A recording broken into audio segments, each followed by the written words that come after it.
Just last week, Nintendo released a demo for the new Hyrule Warriors Age of Calamity game. This demo is surprisingly beefy, full of a lot of things to do. In today's video, I'll be sharing my thoughts on the demo, both the good and the not so good, as well as things I'm hopeful for the full release of the game later this month. First things first, I am really surprised at the length of this demo. I played the demo thinking it'd be over in an hour or so. 2 hours in, and I realized there was still more things to do in this game. So, kudos to Nintendo for releasing a demo that is surprisingly really long and gives you a good taste of the game.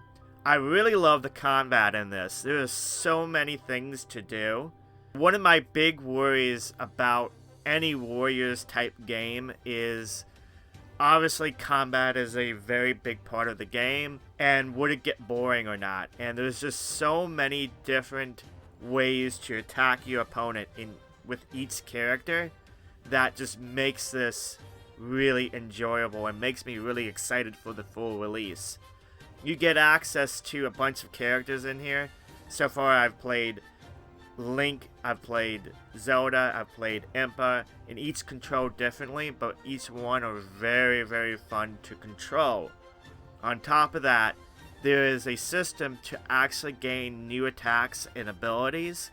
There's almost a RPG mechanic the way you play that makes it really exciting and makes it worthwhile playing, and doesn't make the gameplay, at least what I've played so far of it, being a demo, has made it so enjoyable. There is a leveling system in the game too, as well as the ability to upgrade your weapons and combine them to make even stronger weapons, which is really intriguing and brings a very RPG-like mechanic to the game.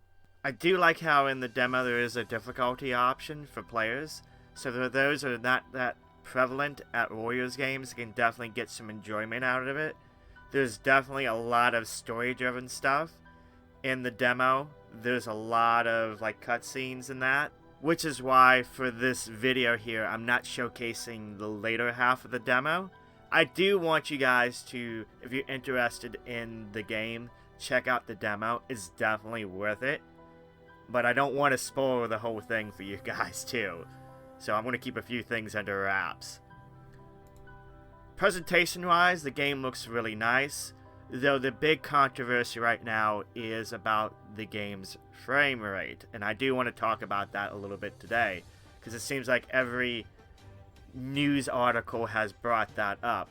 The game does not operate any higher than 30 frames per second, and at times it does dip below that. It's very, it's apparent. It's a bit more apparent for people who play in handheld mode, which is not uncommon for Switch games, especially ones like these where there's a lot of action going on.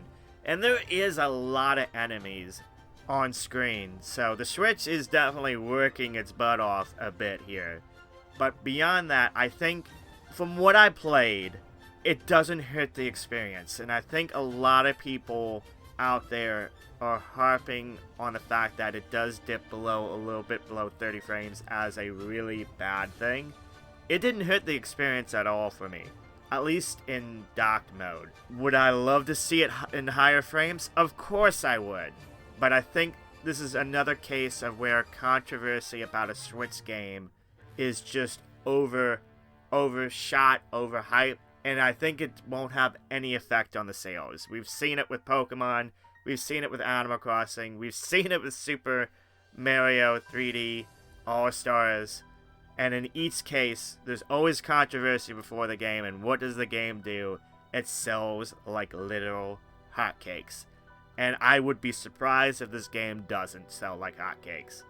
Breath of the Wild is such a huge, near and dear game to Switch players, to Legend of Zelda fans, that they cannot resist not playing this.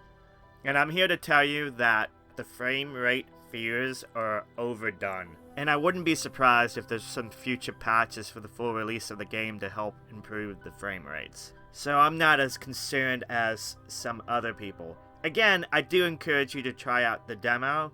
If the frame rate is a issue for you or you really can't get over it, I understand, but I think for most people, I think they'll be just fine. Beyond that, a couple things I did like was the map system, the fact you can go from point A to point B. As you complete missions, things will unlock that allows you to get new abilities, new items, new features unlocked. There's also a lot of secrets to discover in the demo, which is going to be indicative of the main game, I feel. So I'm really excited for the replayability of this game. And overall, this game feels more like a Legend of Zelda game than a Warriors game, which I'm actually really excited about. There's a lot of care in it. When you play the demo, it's going to feel a lot like Breath of the Wild, using a Dynasty Warriors engine, which is exciting and makes me very hopeful for the game. My big hope was for it to feel more like a Legend of Zelda game. Not knocking the Warriors games, but a lot of them just feel like a coat of paint over the Dynasty Warriors engine that has been going around for a long time, and it gets boring. In this, there's a lot of new stuff, there's a lot of good feel, and it feels like a Nintendo game. And I think it's going to be a good way to tell the prequel. There's a lot of story elements, there's a lot of things to discover, there's a lot of things that makes a Zelda game feel like a Zelda game. And so far from the demo, it's got me sold for the release later this month. Again guys, if you haven't tried out the demo, give it a download. It is pretty beefy, so you're going to get a good night's worth of gaming out of it. I think if you're on the fence, it will probably swing you to getting the game. If not, it doesn't. That's alright. There's other games out there. Guys, thank you for watching. I want to make a shout out right now to Million, who ended up winning the YouTube gift card contest from the Halloween video. Congratulations to him. If you didn't win, don't fret. There's going to be more giveaways in the future, so stay tuned. With that said, guys, if you haven't, follow the Twitch channel. I stream 4 days a week. We're doing a lot of Pokemon lately, because that's the hotness, as well as Among Us, and prep for the other games later this month. Check out the Kaiju Club Discord, which is growing. Links to all those are in the description box below. And if you like this video, consider subscribing. I usually do 2 videos a week, usually a lot on Nintendo stuff, but I also do other game systems, some retro stuff. With that said, guys, thank you for watching, and I will catch you next time.